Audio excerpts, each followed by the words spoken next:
following is a production of West Virginia Public Broadcasting. Major funding for Doctors on Call is provided by a grant from the Milan Charitable Foundation. Other funding is provided by the Health Plan, a health maintenance organization serving West Virginia and Ohio since 1979. By the Center for Organ Recovery and Education, supporting Volunteers for Life through organ, tissue, and corneal donation. By Health South Rehabilitation Hospital, serving your rehabilitation needs in Morgantown and Fairmont. And by the faculty and staff of the Robert C. Byrd Health Sciences Center of West Virginia University.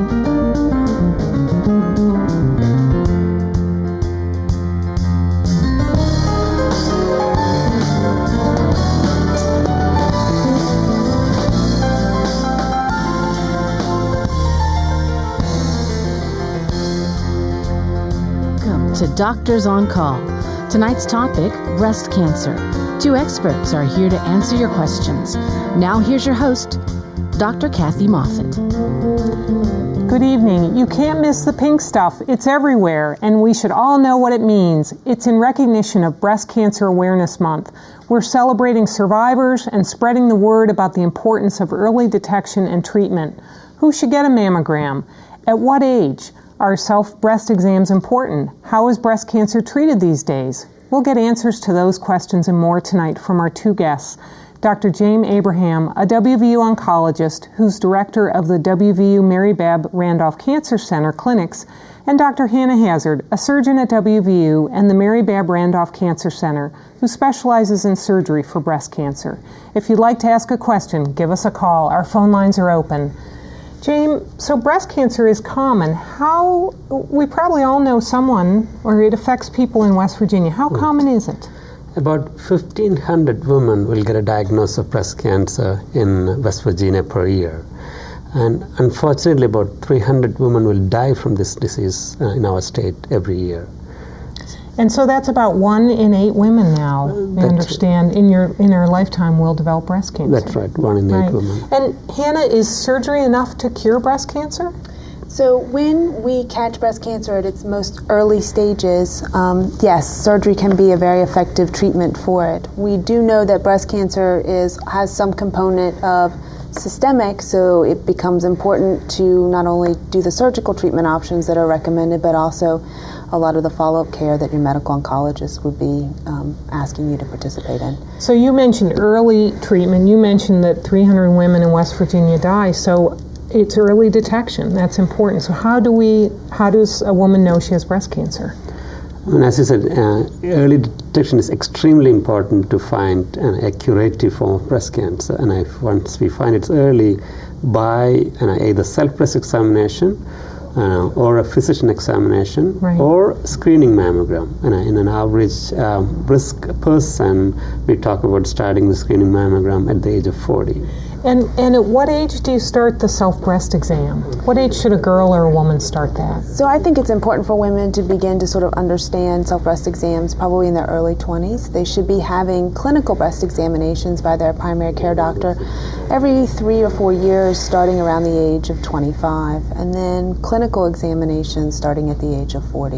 And when does a woman do a breast exam? What do you tell them to do? So the way a woman should do a breast examination is basically doing it the same way on a month-to-month basis. Ideally, we recommend that they do that on a monthly basis, and it should be relative to their menstrual cycle at best if possible.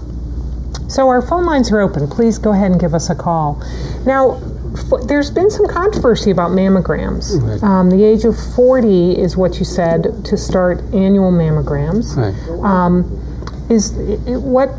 I know I heard things last year in the news, a little debate about maybe not doing them yearly or... Right. So the controversy came after so-called U.S. Task Force for Prevention came up with the recommendation. The concern was patients who are between 40 to 50, the benefit of mammogram is not as much as we thought. So they didn't say stop doing mammogram. Right. They said women who are in the 40 to 50, they should talk to their family doctor and assess their risk and then do mammogram. And the concern was, are we increasing the number of biopsies in that age group? Right. But the American Cancer Society, the National Cancer Institute, all recommend annual mammograms after the age of 40. That's right. Right. Now, is there an age when you might start earlier? So there are certain groups of women that are at higher risk of getting breast cancer, and those women particularly are women with very strong family histories of breast cancer, and that means multiple women in the family with breast cancer from multiple generations, or a family history of male breast cancer. And those women oftentimes will be screened at a younger age, particularly women who have a gene called BRCA, and the mutation in a BRCA will increase your risk of getting breast cancer substantially. So for those women, we actually suggest starting screening at a much younger age, around the age of 25. And not only do we suggest screening mammograms, we also suggest screening MRIs at that point in time. Now, the BRCA gene, should any woman come and get that blood test done, or is there a way you figure out who should have that test done? Right, and so as Hannah said, we have set criteria for that. And multiple family members under the age of 50, male breast cancer, or family history of ovarian cancer, or ovarian cancer and breast cancer. So we set definite criteria for that. And only 5 to 10% of patients carry this gene. Right. So I don't think we should test everybody for that. So we select the patients based upon the risk. Right. We have a caller, Roberta, in Lewis County. Hi, Roberta. Go ahead. What's your question? My question is, I'm 75, and when do you recommend not having mammograms? I've read where after a certain age, and you've had normal mammograms, then you don't. After a certain age, you don't need any more. Right. That's an excellent question. What age do you stop doing mammograms? So there's really no definitive age in which you should stop mammograms. What we talk about when we're talking about screening mammograms are helping to reduce the risk of breast cancer and ultimately reduce the risk of dying of breast cancer. So when you talk to your family physician or your primary care provider, the risk and the benefit of screening mammography as you get older needs to come into play. So women who have other medical problems that may not would be sort of beneficial, the benefit of a mammogram at that point in time may not be necessary. But there's no real absolute criteria. There's not a magic age at which you get to stop your screening. So we were talking before we started that the average age of breast cancer in West Virginia, James, you said is 63? It's actually national average. Nationally. Right. So that means that for the really young women that we've experienced, that we know personally, then there are older women. So Right. Is there an oldest age that you've seen a patient? I mean, actually recently we've been talking to a patient who's in her 90s. Mm-hmm. So for Roberta, that's an excellent question. And if, as Hannah said, if Roberta, if you're otherwise healthy, you should continue to do screening mammogram after talking to your family doctor. Right. So we should not stop at certain age. Right. So we have another caller, Erica from Athens County, Ohio. Hi, Erica. Go ahead. What's your question? Hi, I had a mammogram last month, and it came back, the results were benign. But because of my family history, they like to do follow-up tests at OSU. And I'm just wondering what I should expect for the follow-up test. Will they take a piece of the lump, or I just want to be ready. So let me make sure I got the question right. You had a mammogram last month, but it was benign or normal, but you're having some follow-up tests, and you're wondering what those tests would be? Yes. And can I ask your age or approximate age? I'm 32. And do you have other sisters or mother, grandmother, aunts who've had breast cancer? My mom died in her late 30s. From breast cancer. And was your mammogram done just routinely, or have you had a problem that prompted you to go and get a mammogram? I actually found a lump. Okay, so she found the lump, she had a mammogram, they said it was benign. So I think that this brings up a very important point, that mammograms are a great screening tool and a great diagnostic tool, but they're not perfect. And so we use a combination of mammograms, a clinical examination, and then oftentimes we'll add in ultrasound or other imaging modalities to sort of evaluate this. So in this situation, I'm not exactly sure which follow-up tests are being done, but if you felt a lump, Erica, and you had a normal mammogram, then we usually move on and do an ultrasound to see if we can identify that area. Or what about a breast MRI? So a breast MRI can be used as a screening tool for women who are at very high risk of breast cancer, and certainly having a mom passing away from breast cancer in her late 30s would put you at an elevated risk, or this patient at an elevated risk. And so a screening MRI may be worked into this algorithm for this woman. What about women who have denser breasts? Does an MRI have an advantage over the mammogram? When breast MRI came out initially, we thought that it was going to be able to help figure out women who have dense breasts, because mammogram really is designed to see the difference in density between an aging breast or an older breast versus a solid mass, which tends to be dense. And so we were hoping that women who have dense breasts, if we used an MRI, that would help us out a little bit more. And I think the data over the years has started to show us that just having dense breasts on mammogram does not mean that the breast MRI is going to be more useful for you as far as the screening modality is. And the definitive way to diagnose breast cancer is by a biopsy. Sure. And how do you do the biopsy? So when we have women that we feel are highly suspicious of having a breast cancer, we would prefer to do image-guided biopsies instead of taking someone to the operating room and removing that lump right away. If we can identify it by imaging, we like to sample it using a needle so that we take some of the lump that we see on imaging and have it sent for evaluation. And then if we do identify a breast cancer, then we will be able to sort of further make treatment plans, not only surgical treatment plans, but also whatever additional plans for their systemic treatment or total body treatment. Right. Our phone lines are open. Go ahead and give us a call. So, James, what are there new treatments for breast cancer? Kind of what's the strategy when you do make a diagnosis? Right. So, if it's an early stage breast cancer, as Hannah said, the initial treatment is mainly the surgery. And then depending upon the size of the cancer cells or the lymph nodes involved, we plan for additional treatment involving chemotherapy. So chemotherapy is one of the treatments, and as you mentioned, some of the new treatments involves what we call as targeted treatments, very targeted, very specific for cancer cells. And very specific for the kind of cancer that someone has. So it's not one size fits all. That's right. And some patients have so-called HER2 positive cancer. That's about 25% of the cancers. Then we use a medicine known as Herceptin. And sometimes we use another medicine known as lapatinib. So there are new medicines which are kind of targeting that specific protein. And who makes the decision about a lumpectomy versus a mastectomy or both breasts being removed? So those are decisions that a patient will sit down with their surgeon at the time where their diagnosis has been made. The decision for lumpectomy or a mastectomy really becomes, one, a function of the patient themselves, two, a size of the tumor that we are dealing with, and then also patient preference.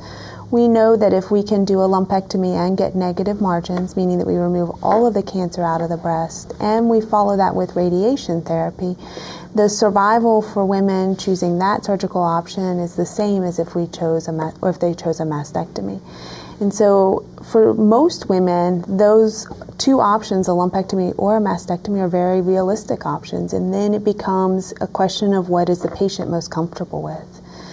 The decision for bilateral mastectomies or double mastectomies really comes, again, with a conversation talking about not only the patient's current diagnosis, but taking into account family history as well as potentially the BRCA mutation and what is that woman's risk of getting another breast cancer in the other breast.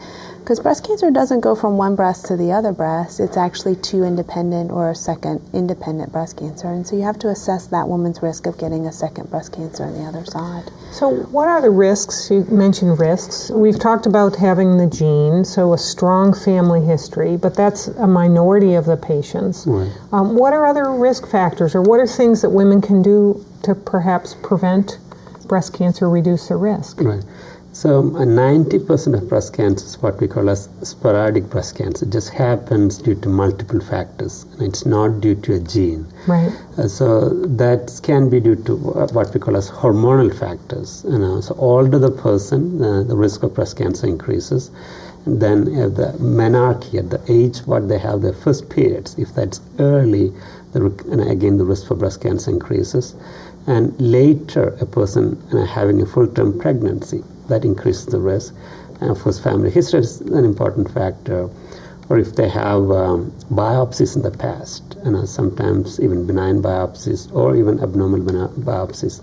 Those are the clear criteria, what we call as risk factors. So it's the exposure to the estrogen, and so having pregnancy early, but also breastfeeding from reducing the amount of estrogen in the body, right? Then reduces the woman's risk. Breastfeeding decreases, and then, and as you said, obesity or other exercise or low-fat diet, those things can also decrease the estrogen level. So a woman who's obese actually has a lower risk? No, I'm sorry. Women who are obese have higher estrogen risk, level, and then exercise can clearly decrease. So we come back to the whole thing of good diet, be thin, and exercise. It really does make a difference. What about? Let's talk again about some of the treatments, the surgery. So, do you talk with women beforehand, or when do you make the decision about reconstruction? So reconstruction is an important component of the discussion, or that initial discussion with a patient who's been diagnosed. For women who either elect to have a mastectomy or because of their tumor biology and their tumor characteristics really will need a mastectomy, then part of that discussion is do they want reconstruction, and then how that reconstruction is going to happen. When we talk about reconstruction, we talk about immediate reconstruction, and then we also talk about delayed reconstruction. And for delayed reconstruction, it means that you've had your mastectomy, you allow yourself to heal, you undergo all of your systemic treatments. If you need chemotherapy, radiation therapy, you do that. And then at a later date, 6 months, a year, and even longer than that, then begin the reconstructive process. For immediate reconstruction, it means that once your surgeon has finished operating and removing the breast, then the plastic surgeon comes in the same operation and begins to rebuild or to create a new breast for that patient. And that can happen a couple of different ways. One way is to use your own tissue, so you can use some of the extra skin and muscle and adipose or fat tissue to recreate that breast mound, or oftentimes we'll use implants or expanders to begin the reconstructive process and then at a later date finalize that reconstruction.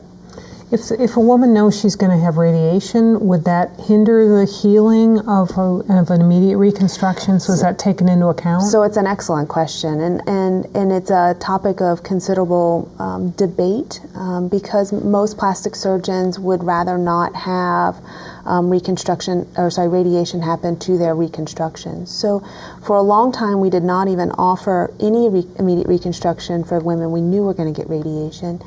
And then over a period of time we offered just what we call autologous tissue transfer, so moving your own tissues in because it tolerates radiation a little bit better. And we've even come further now so that a lot of times we can and do radiate even implants and then later down the road then finalize that reconstruction. Mm-hmm. But it's an important discussion. So if you'd like to give our doctors a call, please give us a call. Any other comments about treatment? I mean, it's not, every woman is not the same. Some do have their chemotherapy and radiation first, and then the surgery second. Right. And what makes you decide that? Let's just say if the tumor is slightly bigger, when I say bigger, not 3 to 5 centimeter, bigger than 5 centimeter, then we recommend chemotherapy or systemic treatment first to shrink the tumor, and then do a surgery. So it depends upon the size of the tumor or the lymph nodes involved, mm-hmm. Or if the cancer is gone anywhere else, we prefer so-called systemic treatment first. Then we do the chemotherapy first, then the patient goes for surgery. And if the tumor is big, more than 5 centimeters, so then we always recommend radiation treatment too after the mastectomy. And even for radiation, there are actually new things happening. What we call as a mammocyte radiation means the traditional radiation is about 6 weeks or so. We can limit the number of days of radiation by using a balloon, a catheter into the breast, and we can do radiation twice a day and limit the number of days to 5. So there are new things happening in radiation too. So then that makes the side effects less? Side effects, the time, and of course, every type of treatment has its own risk and benefit, right. and not everybody can get that kind of radiation. So selected patients can be considered for that. And how many women then end up when they're done with their standard chemotherapy and their radiation and surgery? How many are still on some form of treatment? So that's a good question. So after chemotherapy or surgery or radiation, the patients who are so-called estrogen receptor positive, we put them on a pill for about 5 years, and sometimes we continue even beyond 5 years. So 75% of the patients have this hormone positive. So 75% of the patients continue to take some form of treatment beyond the chemotherapy or radiation or surgery. So 5 to 10 years or so. And when do we consider a woman cured? Is it 5 years? I don't think we should say a magic number. Right. And as Hannah was saying earlier on, early stage breast cancer can be cured with surgery. Many stage 2 or stage 3 patients can be cured with surgery and other mode of treatment, chemo and radiation, all those things. But there is always, we worry about a subset of patients can they relapse. So we keep an eye on them for a long time. Mm-hmm. So we continue to follow these patients closely for 5 years at least and even beyond. And what kind of screening other than examination, or is there blood screening, or do you do other kinds of x-rays, or what kind of screening would you do in follow-up with these women? So most of the time it's the so-called history and physical examination, mm-hmm. Seeing the patient, talking to them, examining. That's the most important thing. Even though comes down to that, that's what we should all be doing. That's right. That's what I tell my med students, and that's the most important thing. And of course, we have other tools. We recommend annual mammogram. Usually, we don't recommend more often than once a year mammogram. When we see the patients in the clinic, we do some blood tests. Again, that's not mandatory, but we do that routinely. And there are some tumor markers we do to make sure that there's no cancer cells. So that kind of we can look at the patients in different ways. So if you'd like to give our phone lines a call, please do. Our phones are open. What about the impact that this disease has on women? I mean, many lose their hair. They lose right. one breast, possibly two breasts. Right. What do we know about that, or So it becomes one of the big things about this is because usually, for a woman, a breast is part of her femininity, it's part of her self-identity. And so when you go through this process, the first shock, so to speak, is the fact that you've been diagnosed with a cancer in general. Right. And then to be able to have to go through sort of the algorithm of making some decisions. And one of the nice things about breast cancer is we know so much, so our treatments are such that we have lots of options for women. And sometimes that can be a little bit overwhelming. As you're sitting in that seat, you've recently been diagnosed. And so having those options available can be a little bit overwhelming. Mm-hmm. And it becomes important for, your physician to be able to sort of focus those options down and then make some of those, help them make some of those decisions. Right. And there are a lot of support groups. There are a ton of support groups out there. And right now we've seen, if you watched NFL football last weekend, the Steelers were wearing pink, and you see products in the store with pink, and this is Breast Cancer Awareness Month. Yeah. There's a fashion show coming up, I understand. Right. So there is the Betty Pushkar fashion show. It's on October 25th, actually 25th, right. And at which time we'll be increasing awareness at that point too.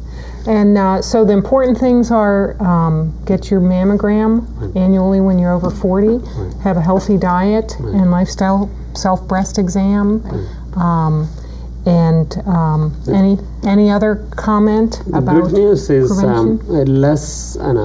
over the past 10 years or so, the number of people dying from breast cancer is steadily coming down.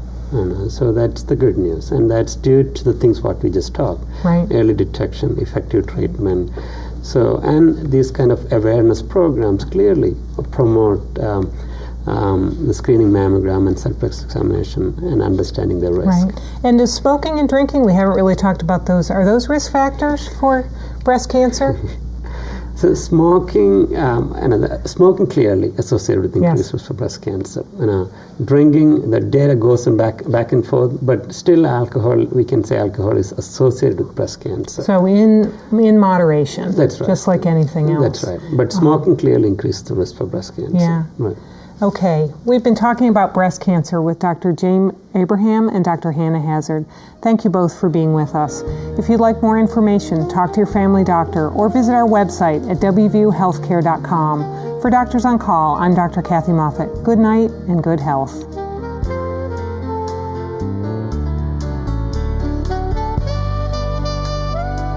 Join us again next week for an encore presentation of Doctors on Call.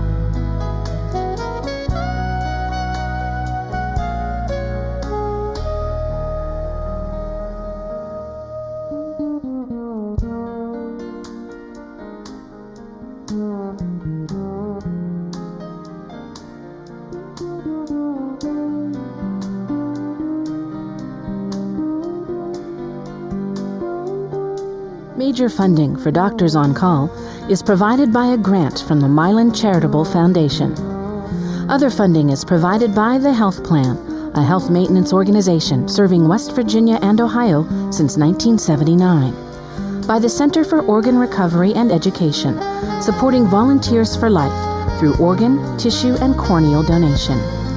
By Health South Rehabilitation Hospital, serving your rehabilitation needs in Morgantown and Fairmont. And by the faculty and staff of the Robert C. Byrd Health Sciences Center of West Virginia University. This has been a production of West Virginia Public Broadcasting.